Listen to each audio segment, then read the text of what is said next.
क्या है दिल्ली शराब घोटाला, जिसमें अरविंद केजरीवाल और मनीष सिसोदिया बरी हुए थे। आइए जानते हैं हमारी खबर क्या होने वाली है। दिल्ली कथित घोटाला मामला है। जैसे कि दिल्ली में जिस घोटाला केस की चर्चा होती है वह मुख्यतः दिल्ली आबकारी यानी कि शराब नीति 2021-22 से जुड़ा है।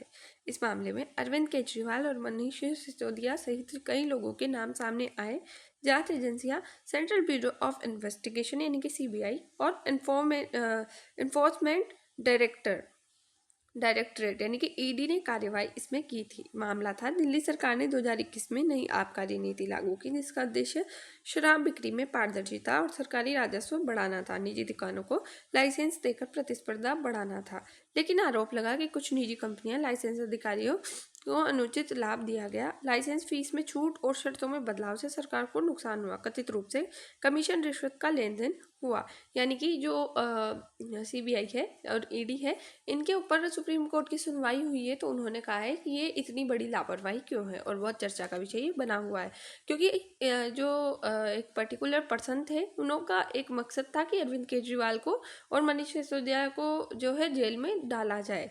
उसी के साथ जब वो 6 महीने के लिए जेल गए थे, जिस टाइम भी इन्हों पे ऐसा ही कुछ अभी सुनवाई हुई है, तो उस पर पता लगा है।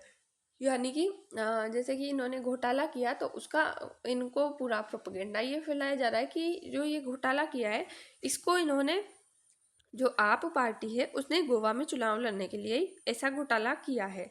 और जबकि गोवा में तो हम देखते हैं कि आप पार्टी हार गई है। तो ऐसे ऐसे आरोप लगाए गए हैं और इन आरोपों के आधार पर सीबीआई और ईडी ने केस दर्ज किया था। किस पर क्या आरोप लगे थे? तो जो मनीष सिसोदिया है, तत्कालीन उप मुख्यमंत्री व आबकारी मंत्री पर नीति बनाने का लागू करने में कथित अनियमितता का आरोप लगा था। अरविंद केजरीवाल पर आरोप है कि वे नीति निर्माण और उससे जुड़े फैसलों में शामिल थे। यानी कि गवर्नमेंट का काम ही यही होता है कि वो नीति निर्माण करे और उसे इम्प्लीमेंट करवाए या कार्यान्वयन कराए, जो भी है। तो अगर वो नीति फेल हो जाती है, तो क्या इसका मतलब ये थोड़ी है कि वो जो कि भ्रष्टाचारी है।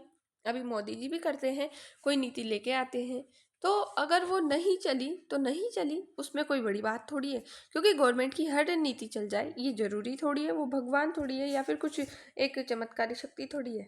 जांच और कानूनी स्थिति मनीष सिसोदिया ये तो हो गया हमारा। आरोप क्यों लगे थे? तो सीबीआई और ईडी की जांच में निम्न आरोप सामने आए, जिसमें लाइसेंस देने में कथित अनियमित आरोप और कुछ कंपनियों को फायदा पहुंचाने के लिए नियमों में बदलाव किए गए। लाइसेंस फीस में छूट, कोविड का हवाला देकर कथित रूप से कुछ लाइसेंस अधिकारियों को आर्थिक राहत दी गई। कमीशन रिश्वत का आरोप, जांच एजेंसियों का कहना है कि नीति के बदले कुछ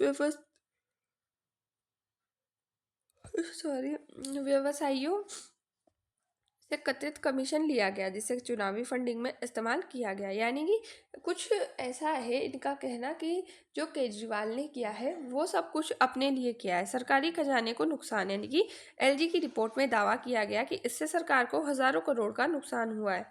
केस की शुरुआत कैसे हुई? तो जुलाई 2022 दिल्ली के उपराज्यपाल ने सीबीआई जांच की सिफारिश की। अगस्त 2022 में सीबीआई ने एफआईआर दर्ज की। इसके बाद ईडी ने मनी लॉन्ड्रिंग का मामला दर्ज किया। कई जगह छापेमारी और पूछताछ हुई। मनीष सिसोदिया पर कार्रवाई, फरवरी 2023 में सीबीआई ने उन्हें गिरफ्तार किया। बाद में ईडी ने भी हिरासत में लिया। उन पर नीति निर्माण और बदलाव में कथित भूमिका का आरोप है।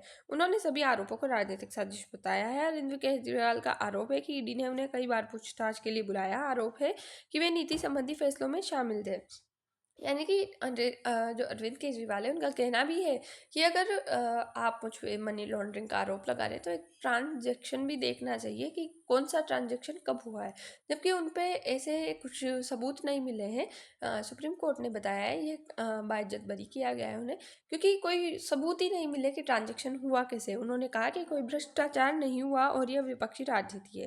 केस की वर्तमान स्थिति है, मामला अदालत में विचाराधीन है। चार्जशीट दाखिल की जा चुकी है। जमानत और सुनवाई की प्रक्रिया चलती रही है।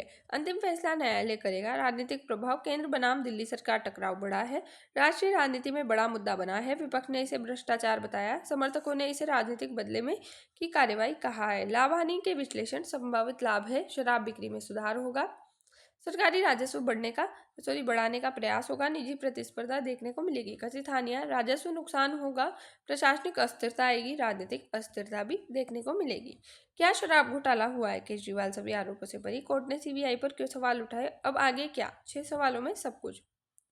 देखें तो दिल्ली सरकारी आबकारी नीति मामला, क्या शराब घोटाला हुआ है कि नहीं? हुआ ही नहीं। 6 सवालों में समझिए पूरी बात। दिल्ली की आबकारी शराब नीति 2021-22 को लेकर हुए विवाद में मुख्यमंत्री अरविंद केजरीवाल और उप मुख्यमंत्री मनीष सिसोदिया के नाम सामने आए, जहां सेंट्रल ब्यूरो ऑफ इन्वेस्टिगेशन और इन्फोर्समेंट डायरेक्टरेट की। आइए 6 सवालों में समझते हैं। क्या शराब घोटाला साबित हो चुका है? तो नहीं, मामला अदालत में विचाराधीन रहा है। अंतिम रूप से किसी को दोषी या निर्दोष घोषित करना कोर्ट का काम है। घोटाला शब्द आरोपों के आधार पर राजनीतिक मीडिया चर्चा में चला, लेकिन कानूनी रूप से दोषी सिद्ध होना अभी अदालत के फैसले पर निर्भर है। केजरीवाल क्या सभी आरोपों से बरी हो गए? तो स्थिति समय समय पर बदलती रही। कुछ मामलों में जमानत, राहत मिली, कुछ आरोपों पर जांच जारी रही। बरी तभी माना जाता है जब ट्रायल के बाद अदालत स्पष्ट रूप से आरोप निरस्त कर दे। इसलिए हर आदेश को अलग अलग समझना जरूरी है। जमानत का मतलब देशमुक्त नहीं होता। सीबीआई ईडी ने क्या आरोप लगाए थे? तो लाइसेंस देने में कथित अनियमितता, कुछ कंपनियों को कथित लाभ, कथित कमीशन, रिश्वत और मनी लॉन्ड्रिंग, सरकारी राजस्व को नुकसान का दावा। सरकार नेताओं का पक्ष है कि नीति से राजस्व बढ़ाए, कोई अवैध भुगतान नहीं हुआ, कार्रवाई राजनीतिक है। कोर्ट ने सीबीआई ईडी पर सवाल क्यों उठाए?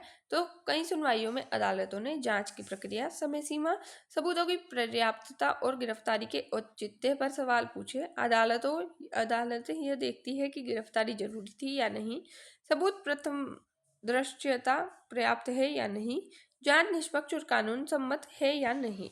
कोर्ट ने सवाल उठाने का मतलब है ये नहीं कि आरोप झूठे हैं। इसका अर्थ है कि जांच एजेंसियों को अपने कदमों का कानूनी आधार स्पष्ट करना पड़ता है। फिर सच्चाई क्या है? सच्चाई का अंतिम निर्धारण ट्रायल और साक्ष्यों के आधार पर होगा। अभी तक जो हुआ वो आरोप, जांच, चार्जशीट, जमानत और अंतरिम आदेशों का क्रम है। अंतिम फैसला अदालत ही देगी। इस पूरे विवाद का क्या असर पड़ा? तो केंद्र बनाम दिल्ली सरकार के बीच टकराव बढ़ा, राष्ट्रीय राजनीति में बड़ा मुद्दा बना, प्रशासनिक स्थिरता और नीति निर्माण पर असर बढ़ा, जनता के बीच भ्रष्टाचार बनाम राजनीति बदले की बहस तेज हुई। निष्कर्ष, दिल्ली आबकारी नीति मामला केवल एक शराब नीति का मुद्दा नहीं रहा, बल्कि ये राजनीतिक, कानूनी और प्रशासनिक तीनों स्तरों पर विवाद बना। अरविंद केजरीवाल और मनीष सिसोदिया पर लगे आरोपों की सच्चाई का अंतिम फैसला अदालत करेगी। जय हिंद, जय भारत। Thanks for watch.